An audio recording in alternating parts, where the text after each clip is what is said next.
অঙ্ক হচ্ছে I1 sigma I1 tends to n xi minus 8 সমান মাইনাস 50 এবং sigma I1 to n xi plus 4 equal to 72 হলে x বার এবং n এর মান কত? তো আমরা জানি x বার সমান কি সিগমা অফ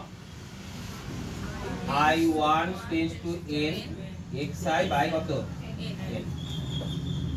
তো আমাকে n এর মান বের করতে হবে আর sigma I1 to n x এর মান বের করতে হবে, তাহলে x বারের মান পেয়ে যাব।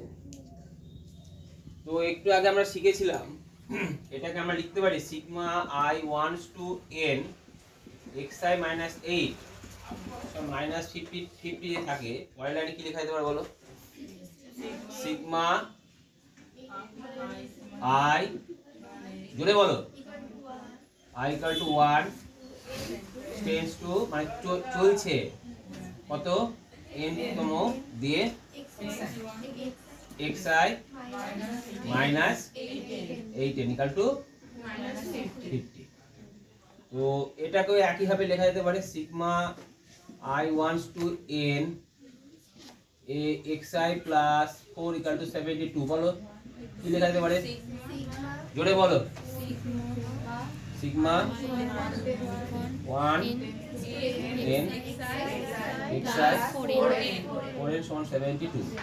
এটা 1 নম্বর, এটা 2 নম্বর। তো এবার 1 বিয়োগ 2 করলাম, 1 বিয়োগ 2 নং করে পাই। তা 2 নং যদি বিয়োগ করি কত হয় বলো? Sigma I1 to n xi minus 8n minus sigma I1 to n xi minus 4n সমান মাইনাস 50 মাইনাস 72 মাইনাস 2 হাতে বাজে 12 ছেড়ে দিলাম, মাইনাস কত হয়? কত হয় বলো? 12 এর এটা কত হয়? মাইনাস 122, তাই তো? তাহলে কত হবে বলো?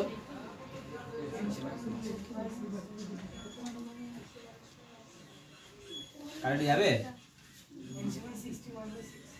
122 বাই মাইনাস 12। তাহলে ওটা 72 এর জায়গায় 70 করো। অঙ্কটা কারেকশন করে দিই। 72 জায়গায় কত করলাম? 70 করে দাও। 72 করলে অঙ্ক জটিল শোনাবে। তাহলে কত হলো? 100 কত হলো বলো? 20 দশমিক দাও 10। n সমান কত হলো? 10। তো এর মান 10 পেয়ে গেলাম। এবার n এর মানটা তুমি 1 নয় বসিয়ে দাও। n এর মান কত বসালাম? মান 1 নং সমীকরণে কি করলাম? সমীকরণে বসিয়ে পাই। বসালে কি হয় বলো? Sigma I1 to n xi minus 8 into কত 10 সমান কত? মাইনাস কত 50। I1 to n xi minus 50 plus 80 সমান কত? 30।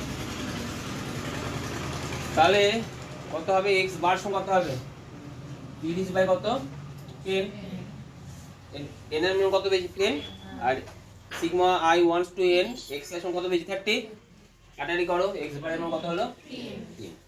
অঙ্ক শেষ।